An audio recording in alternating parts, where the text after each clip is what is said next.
প্রধান নির্বাচন কমিশনার এবং তার পক্ষে কমিশনার বৃন্দ আমাদের প্রশ্নের এবং আমাদের দাবিগুলোর ব্যাপারে তারা আরও ক্ল্যারিফিকেশন দিয়েছেন, কি কি পদক্ষেপ তারা নিচ্ছেন, তাদের সামনে কি কি চ্যালেঞ্জ আছে, কি কি টেকনিক্যাল অসুবিধা আছে, আর কি কি সম্ভাবনা আছে, সেগুলো যেমন তুলে ধরেছেন, তেমনি রাজনৈতিক দলগুলোর সহযোগিতার যে প্রয়োজন, বিশেষ করে জামাত ইসলামের কাছেও তারা সহযোগিতা কামনা করেছেন। এই সব আলোচনাই কিন্তু খুবই খোলামেলা এবং সৌহার্দ্যপূর্ণ আন্তরিক পরিবেশে অনুষ্ঠিত হয়েছে এবং আমরা ওনাদের আলোচনায় অন্তত আন্তরিকতার দিক থেকে আমরা সন্তুষ্ট যে ওনারা প্রচেষ্টা চালাচ্ছেন এবং প্রচেষ্টা চালাবেন। কিছু বাস্তব চ্যালেঞ্জও ওনাদের সামনে রয়েছে আমাদের এই 18 দফার সবগুলো বাস্তবায়নের ব্যাপারে। তবে আমরা এটা জোর দিয়েছি যে এই দাবিগুলো যত কষ্টই হোক, নির্বাচন কমিশন এবং সরকারের যৌথ প্রচেষ্টায় এবং আমরা যারা পলিটিক্যাল পার্টি এবং স্টেক হোল্ডার যারা আছি, আমরা বলেছি we are always ready to give all kinds of cooperation two election commission. আমরা এটা দিতে থাকবো, কিন্তু সেই নির্বাচনটা আমাদেরকে সুষ্ঠু করতে হবে। স্পেশালি আমরা 18টা দফার মধ্যে গণভোটকে জাতীয় নির্বাচনের আগে করতে হবে এবং সেটা আগামী নভেম্বরেই এই নির্বাচনটা সম্পন্ন করতে হবে। কারণ বিস্তারিত ওখানে আমরা ব্যাখ্যা করেছি, সে বিস্তারিত প্রয়োজন নেই এখানে। সংক্ষেপ কথা হলো যে জাতীয় সনদ যে তৈরি হচ্ছে, জুলাই জাতীয় সনদে যে সমস্ত বিদ্যমান রাষ্ট্র কাঠামোকে পরিবর্তন করে যে সংস্কারগুলোর ব্যাপারে আমরা ঐক্যমত হয়েছি, জাতিকে তো সেটা জানতে হবে, জানার পরেই না তারা হা না ভোট দেবে। তো সেটা যদি একই দিনে ভোট হয় তো ভোটাররা তো জানতে পারলো না। ডিউ টু দ্যাট কজ আমরা বলেছি যে সংস্কার এবং জাতীয় সনদের বিষয়গুলো ইলেকশন কমিশনকে পাবলিক করতে হবে, তারা ওয়েবসাইটে দেবেন, জনগণ জানবে, ভোটাররা সিদ্ধান্ত নেবে এবং সেটা নভেম্বরই হচ্ছে উপযুক্ত সময়। একই দিনে ভোট হলে নির্বাচন কেন্দ্রে সহিংসতা হতে পারে, 2-4টা কেন্দ্রে ভোট বন্ধ হতে পারে। তো জাতীয় নির্বাচন প্রতীক প্রার্থীর দ্বন্দ্বে ভোট বন্ধ হলে তাহলে গণভোটের দশাটা কি হবে? একই দিনই তো ভোট হবে, একই কেন্দ্রেই তো হবে, একই ভেন্যুতেই তো হবে, ভোট কাস্টিং কমে যাবে। এই সমস্ত অনেক টেকনিক্যাল প্রবলেম আলোচনা হয়েছে। ওনারা এগুলোর ব্যাপারে ওনারা কোনো নেতিবাচক কথা বলেননি, আমাদের কথা ধৈর্যের সাথে শুনেছেন, আমাদের যৌক্তিকতা কথাগুলো ওনারা বিবেচনায় নিয়ে ওনারা মনে হচ্ছে যে আমাদের কথার প্রতি ওনারা কনভিন্স হয়েছেন। নেক্সট আমরা বলেছি যে খুব দুর্ভাগ্য আমাদের যে গণপ্রজাতন্ত্র আদেশ সম্প্রতি উপদেষ্টা পরিষদে যেটা সংশোধন হয়েছে, তার মধ্যে অন্যতম একটা বিধান হচ্ছে যেটা ইলেকট্রাল প্রসেস যে রিফর্ম কমিশন তারাও সুপারিশ করেছিল যে প্রত্যেকটি রাজনৈতিক দল তার জন্য নির্ধারিত প্রতীকেই তিনি নির্বাচন করবেন। কিন্তু বাংলাদেশের পলিটিক্যাল কালচারের কারণে জোটবদ্ধ রাজনীতির একটা কালচার রেওয়াজ আমাদের আছে, সেটা করার ক্ষেত্রেও নির্বাচন ব্যবস্থা সংস্কার কমিশন বলেছে যে জোট হতে পারবে কিন্তু প্রতীক হবে জোটবদ্ধ প্রত্যেক দলের স্ব দলের নির্ধারিত প্রতীকে তাদের ভোট করতে হবে, তার প্রতীক বাদ দিয়ে অন্য কোনো দলের প্রতীকে ভোট করা যাবে না। এটা লাস্ট ইলেকশন যে ইলেকট্রাল প্রসেস যে রিফর্ম কমিশন তারা এই সুপারিশটা করেছে এবং উপদেষ্টা পরিষদে এই সংশোধনটা অনুমোদিত হয়েছে। এটা হওয়ার পরেও আমরা দেখলাম গত সম্ভবত 25 তারিখে একটি দলের পক্ষ থেকে এসে এটাকে আবার সংশোধন করার জন্য বলা হয়েছে, এটাকে আপত্তি জানানো হয়েছে। ইভেন লেভেল প্লেইং ফিল্ড লঙ্ঘন করে খুবই দুঃখজনকভাবে একটা তথ্য ওনারাই এখানে প্রকাশ করেছেন। ওনাদের দলে যে প্রতিনিধি এখানে এসেছিলেন 25 তারিখে, মিডিয়াতে এসেছে, আপনারা হয়তো তার সাক্ষী আছেন, ওনারা বলেছেন যে এই সংশোধনটা পরিবর্তন করতে হবে, আমাদের দাবি মানতে হবে। এটা আমাদের এক নেতার সঙ্গে একজন উপদেষ্টার কথা হয়েছে, একটা জেন্টলম্যান এগ্রিমেন্ট হয়েছে। আমরা খুব বিস্ময়ের সাথে আজকে চিফ কমিশনারকে বলেছি যে লেভেল প্লেইং ফিল্ড ভঙ্গ হওয়ার এর চেয়ে আর মানে কি বলবো ন্যাকেট উদাহরণ আর কি হতে পারে, যে এটা একটা কমিশনের সিদ্ধান্ত, উপদেষ্টা পরিষদের সিদ্ধান্ত সংশোধন হয়ে গেছে, তারপরে কি একজন উপদেষ্টা একটা দলের নেতার সাথে জেন্টলম্যান এগ্রিমেন্ট করতে পারে সেটা সংশোধনের ব্যাপারে, যেগুলো এত পলিটিক্যাল পার্টির সাথে জড়িত, জাতির সাথে জড়িত, সুষ্ঠু ভোটের সাথে জড়িত? এটা ওনারা শুনেছেন। আমরা এটার উপরে ঘোর আপত্তি দিয়েছি যে এটা কোনো ক্রমে সংশোধন করা যাবে না। সংশোধিত যে বিধান আছে সেই বিধানের ভিত্তিতে নির্বাচন করতে হবে। তারপরে সিসি ক্যামেরা বুথগুলোতে স্থাপন করা, ওনারা চেষ্টা করছেন। এর অনেক টেকনিক্যাল এবং ফিনান্সিয়াল চ্যালেঞ্জ, সেগুলো ওনারা ফেস করার কলাকৌশল খুঁজছেন এবং আরও অনেক ব্যবস্থাগুলো নিয়ে আমরা আলোচনা করেছি। আইন শৃঙ্খলা পরিস্থিতি এবং লেভেল প্লেইং ফিল্ড, আমাদের সকল রাজনৈতিক দল যেন নির্বাচনের মাঠে সমান অধিকার, সমান সুযোগ সুবিধা যা ইলেকশন কমিশনে, নির্বাচনী আইনে, আরপিওতে যা যা দলের জন্য প্রযোজ্য, সবাই যেন সমানভাবে ভোগ করতে পারবেন, এগুলো আমরা অনেক কথাগুলো তুলে ধরেছি।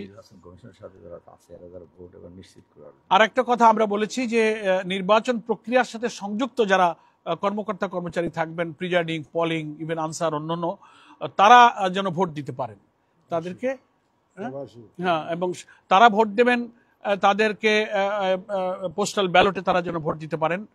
আর প্রবাসী ভোটার যারা 1 কোটির উপরে যে ভোটারের ব্যাপারে প্রথমেই জামাত ইসলামী ইলেকশন কমিশনে আমরা দাবি করেছিলাম রিটেন, এবং নীতিগতভাবে তারা একমত হয়েছিলেন, এবং তারপর থেকে আমরা ইলেকশন কমিশনের প্রতি কৃতজ্ঞ যে তারা এই প্রক্রিয়া অব্যাহত রেখে এখন একটা পরিণত জায়গায় নিয়ে যাচ্ছেন, এবং সেই প্রবাসী ভোটাররা ভোট দেওয়ার ব্যাপারটা যেন সহজ প্রক্রিয়া দিতে পারেন, কোনো জটিল না হয়। হয় তাদের একটা পাসপোর্ট অথবা এনআইডি কোনো একটা কপি থাকলে তারা যেন ভোটটা ইজিলি দিতে পারেন।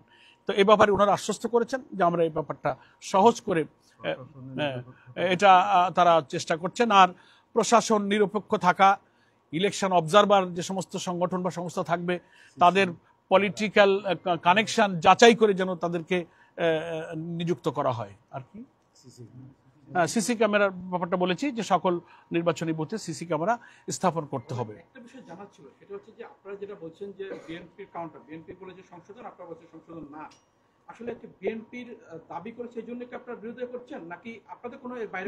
নো, আমরা তো এই যে এখানে আমরা যারা ইলেকশন কনসেনসাস কমিশনে যারা আমরা সবাই দিয়েছি, আমাদের হামিদুর রহমান আজাদ ভাই, খান সাহেব, তারা ওয়ান অফ দেম।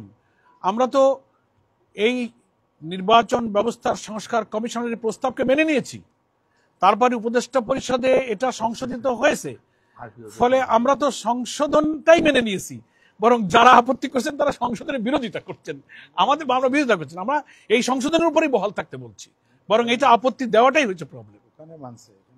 ওখানে মানছেন কেন? যখন নির্বাচন ব্যবস্থার যখন সংস্কার কমিশন আলোচনা হল তখন তো ওনারা আপত্তি দিতে পারতেন, রিটার্ন আলোচনা হতে পারতেন, অনেক প্রক্রিয়া তো ছিল, কিন্তু সেখানে মানা হলো, উপদেষ্টা পরিষদের মিটিং হয়ে গেল, তারপরের দিন এসে চিঠি দিয়ে বলছেন যে না, এটাকে সংশোধন করতে হবে। আমরা মনে করি এটা একটা অ্যালার্মিং যে লেভেল প্লেইং ফিল্ড লঙ্ঘন করার এই প্রবণতা ইলেকশনের 4 মাস আগে, এটা আমাদের সুষ্ঠু নির্বাচনের জন্য একটা অশনি সংকেত। আমরা আবেদন জানাবো দেশবাসীকে, রাজনৈতিক আমাদের বন্ধু রাজনৈতিক সংগঠন সহযোদ্ধা, ফ্যাসিবাদ বিরোধী আন্দোলন যেন একসাথে রাজনীতি করেছি, আমরা যেন আগামী নির্বাচনটা নিরপেক্ষ করতে ব্যক্তি দলের ঊর্ধ্বে উঠে দেশ এবং জাতির স্বার্থকে বড় করে দেখি। আজকে পিআর নিয়ে কিছু বলছেন কিনা আপনারা? না, পিআর আমাদের কোনো সাবজেক্ট ছিল না আজকে। পিআর থেকে আপনারা সরে গেছেন? নো, এই দাবির উদ্দেশ্যে আমাদের কর্মসূচি অব্যাহত আছে। সেক্ষেত্রে গণভোট ব্যাপারে, গণভোটের ব্যাপারে তো বললাম, গণভোটের ব্যাপারে কমিশন কি বলছেন? আপনারা নভেম্বরে গণভোটের কথা বলছেন, রাইট?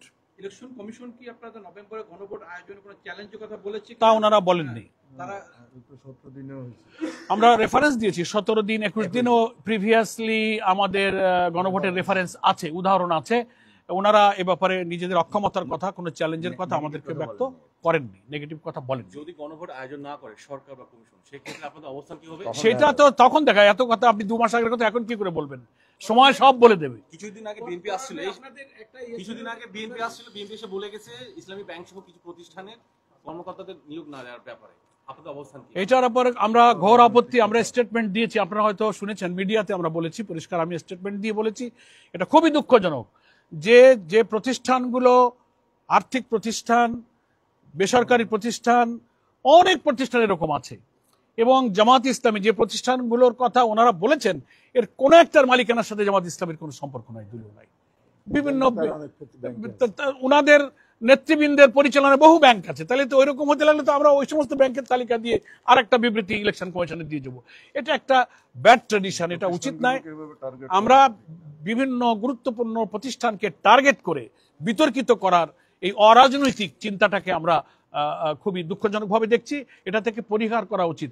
আমরাও তো কাউন্টার বহু প্রতিষ্ঠান আমাদের আছে যারা বিএনপির বড় বড় নেতারা ব্যাংক চালান, প্রতিষ্ঠান চালান, হাসপাতাল চালান, একটা তালিকা আমরাও দিতে পারতাম, কিন্তু আমরা রাজনৈতিক শিষ্টাচারের কারণে আমরা এই কাউন্টারটাকে খুব ভালো মনে করি না। এটা আমরা আলোচনা করি। এখন যে অবস্থা, বিশেষ করে আইন শৃঙ্খলা পরিস্থিতি যে অবস্থা অবনতি এখন পর্যন্ত, সেই অবস্থা আপনারা কি মনে করছেন এই যে আর মাত্র 2 থেকে 3 মাসের মধ্যে এইটা লেভেল প্লেইং ফিল্ডের কথা বলছেন বারবার, এবং নির্বাচনী যে সহিংসতা, আমাদের যে কালচার, এই অবস্থা থেকে বের হওয়ার জন্য এবং নিরপেক্ষ লোকগুলো যেন দায়িত্ব পালন করতে পারে, এই ব্যাপারে কোনো কথা না, আমরা কথা কিছুটা বলে ফেলেছি। আমরা ওখানে ডিটেলস বলেছি এবং বাংলাদেশের বিভিন্ন জায়গায় ঘটে যাওয়া ঘটনা, নোয়াখালী, তারপরে পাবনা, শেরপুর, নানান রেফারেন্স আমরা ওনাদেরকে দিয়েছি। প্র্যাকটিক্যালি ইলেকশন কমিশনের তো কিছু লিগাল লিমিটেশন আছে।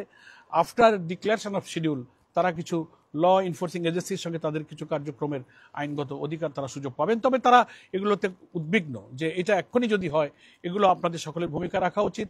আমাদের এই উদ্বেগের সাথে তারা নীতিগতভাবে একমত এবং আমরা লিখিতভাবে নিরপেক্ষ থাকা, অবৈধ অস্ত্র উদ্ধার করা, চিহ্নিত সন্ত্রাসী যারা ভোটার এবং ভোট কেন্দ্রে ডিস্টার্ব করতে পারে আগে ভাগে গ্রেফতার করা, এই সমস্ত ব্যাপারে এই 18 দফার